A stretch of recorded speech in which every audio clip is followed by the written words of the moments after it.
مسلم شریف کی حدیث ہے، اللہ کے نبی فرماتے ہیں اے نوجوانوں کی جماعت، یا معاشر الشباب من استطاع منکم الباۃ فلیتزوج، جو شادی کرنے کی طاقت رکھتا ہو دیر نہ کرے، لیٹ نہ کرے، جلدی شادی کرے۔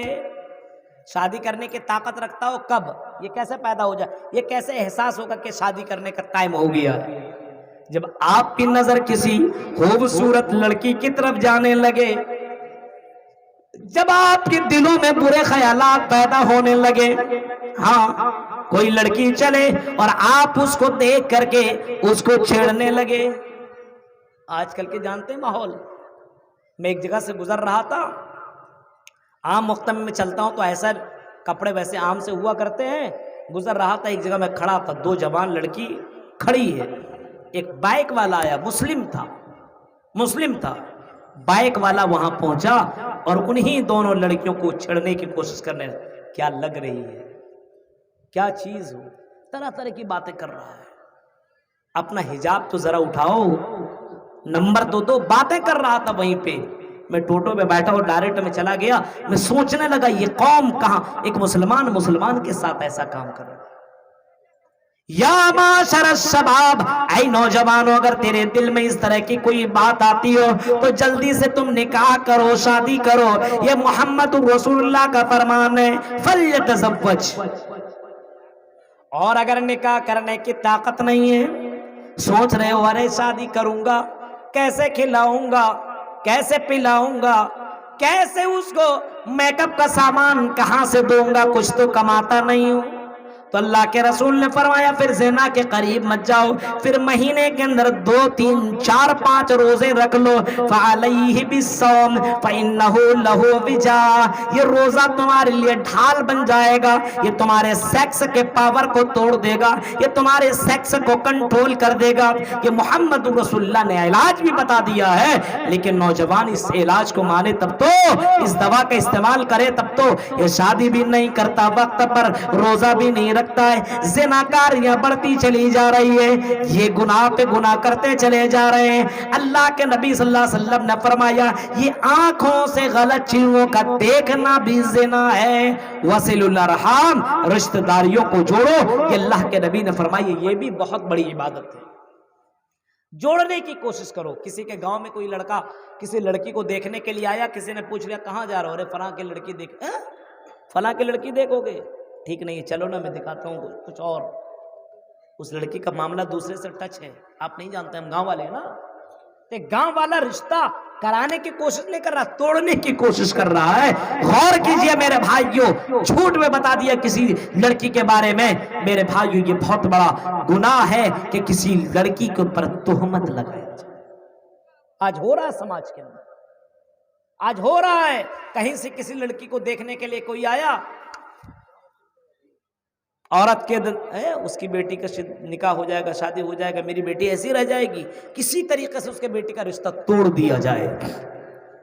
تو میرے بھائیوں، عبادت یہ بھی ہے کہ رشتہ داریوں کو جوڑا جائے۔ وصل الارحام واطعموا الطعام، پھر فرمایا یہ بھی عبادت ہے کہ کھانا کھلایا جائے۔ آپ کے یہاں تو کھانا کھلانے کا رواج بہت زیادہ، بہت اچھی بات ہے، آپ کی ادھر مہمان نوازی بہت اچھی ہوا کرتی ہے، مجھے معلوم ہے، بہت اچھی بات ہے، کھانا کھلاؤ، کھانا کھلاؤ،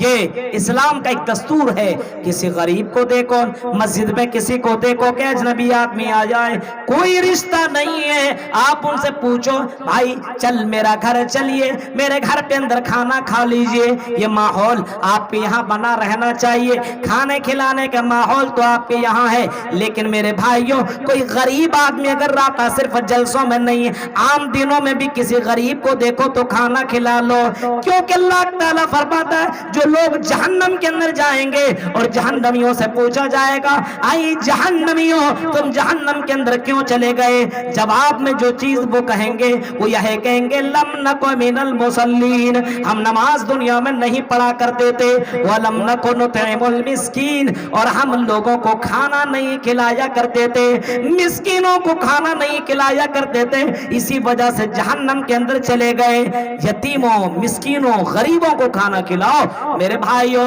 کچھ لوگ ایسے ہوتے ہیں جو بڑے بڑے لوگوں کو کھانا کھلانے کے لیے دعوت دیتے ہیں، انوائٹ کرتے ہیں، لیکن غریب لوگوں کو چھوڑ دیا کرتے ہیں۔ ایسا نہ کرو، یتیموں مسکینوں غریبوں کو کھانا کھلاؤ۔ یہ کھانا کھلانا یہ بہت بڑی عبادت ہے، اور اتنی بڑی عبادت ہے اللہ کے نبی فرماتے ہیں جو سلام کرنے والا ہو، جو رشتہ داریوں کو جوڑنے والا ہو، جو کھانا کھلانے والا ہو، وَصَلُّوا بِاللَّيْلِ وَالنَّاسُ نِيَامٌ۔ پھر فرمایا امام کائنات نے تہجد کی نماز پڑھو، جب لوگ رات میں سو رہے ہو تو اس وقت اٹھ کر کے تم نمازیں پڑھ لیا کرو۔ یہ نماز اللہ کو بہت ہی زیادہ پسند ہے، اتنی زیادہ پسند ہے، اتنی زیادہ پسند ہے کہ رات کی تاریکی میں نماز پڑھنے والے سے قیامت کے دن کہا جائے گا اور رات میں نماز پڑھنے والوں چلو جنت کے اندر انٹری کر جاؤ، جنت میں چلے جاؤ۔ یہ چار کام کرو، اتنی عبادت، اتنے زیادہ ثواب ہے اس کے اندر۔ تدخل الجنت بسلام،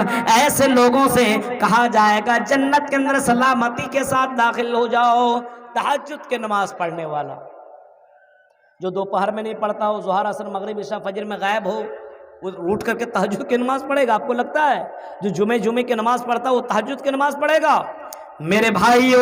عبادت کے لیے اللہ نے پیدا کیا، وَمَا خَلَقْتُ الْجِنَّ وَالْإِنسَ إِلَّا لِيَعْبُدُونَ، ہم نے تمہیں محض اپنی عبادت کے لیے ہی پیدا کیا ہے۔ یوگی یوجت ستت مات مانو رہسستتا آئیکاکی چتاتی میں نراشیر پرک گیا۔ اور جب تم نماز پڑھو، جب تم یہ بھکتی کرو، عبادت کرو، پوجا کرو، جب تم یہ عبادت کرو تو پورے دھیان کے ساتھ، پورے خوش و خضوع کے ساتھ یہ عبادت کرو، پورے خوش و خضوع کے ساتھ یہ عبادت کرو، پورے دھیان کے ساتھ نماز پڑھو۔ ایسا نہیں نماز پڑھ رہے ہو تو تیرا دھیان دکان میں لگا ہو، تیرا دھیان مکان میں لگا ہو، تیرا دھیان کرکٹ میں لگا ہو، تیرا دھیان کسی اور چیز میں لگا ہو۔